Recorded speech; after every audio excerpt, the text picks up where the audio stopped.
Okay guys, mabuhay maligayang pagbabalik sa aking YouTube channel.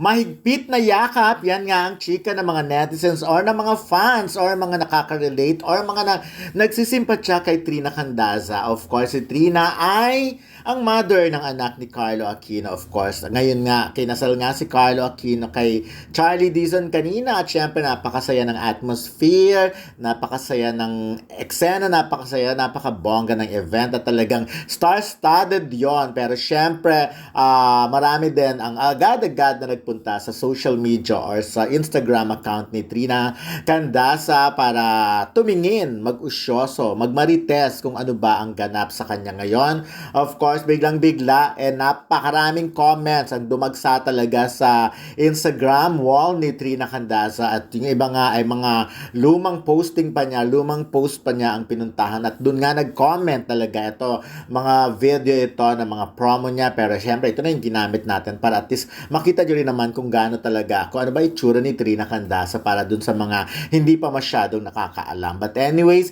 eto nga talagang aminado naman ng mga marites at sinabi nilang actually ganito, sabing ganyan, hirit ng iba, ako lang ba ang nagpunta sa Instagram ni Trina nang mabalitaan kinasal sina Carlo at Charlie. Of course, napakarami nag-like, napakaraming nag-comment dun sa post na yon, ay sa mga comment na yon. Sinabing sila rin ay nagpunta sa account para tingnan, kumustahin, alamin kung ano ba ang kondisyon ngayon ni Trina. Of course, at syempre, mahigpit na yakap ang sabi nila dahil kahit sinasabi nilang blanco naman, wala masyadong reaksyon si Trina at talagang unbothered.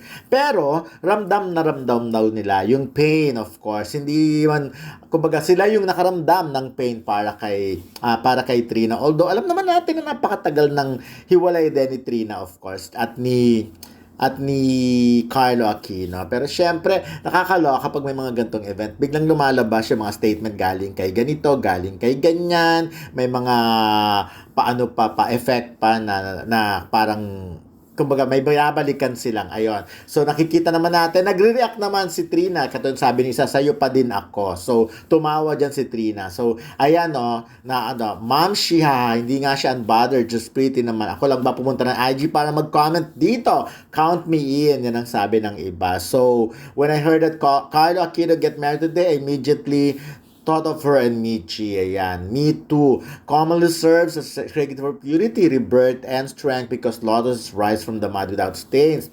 I feel the pain. Gawin mong inspirasyon si Miti pa sa Diyos mo lahat. Magiging okay ka rin. Not now but soon. Darating araw na magmamahal ka at Miss Trina. Ganun talaga. Minsan may mga bagay na hindi para sa atin. Be strong. Lilipas din yan. Mararamdaman. Focus ka sa anak mo. Keep going. My right man for you. Yung nakita ko yung news about wedding ni Carlo Charlie, siya agad naisip ko, sabihin natin matagal na hiwalay, pero masakit pa rin kahit paano, pero better na din kasi kung hindi na talaga nag-work, mahirap makita ng bata. Let us not be sad for her, instead let us all be happy that God saved. I admire your strength as a woman and mother. I pray for your best and right man, God. Yan. So ayan nakikita, wala ako sa posisyon mo pero ramdam ko yung sakit, mahigpit na yakap.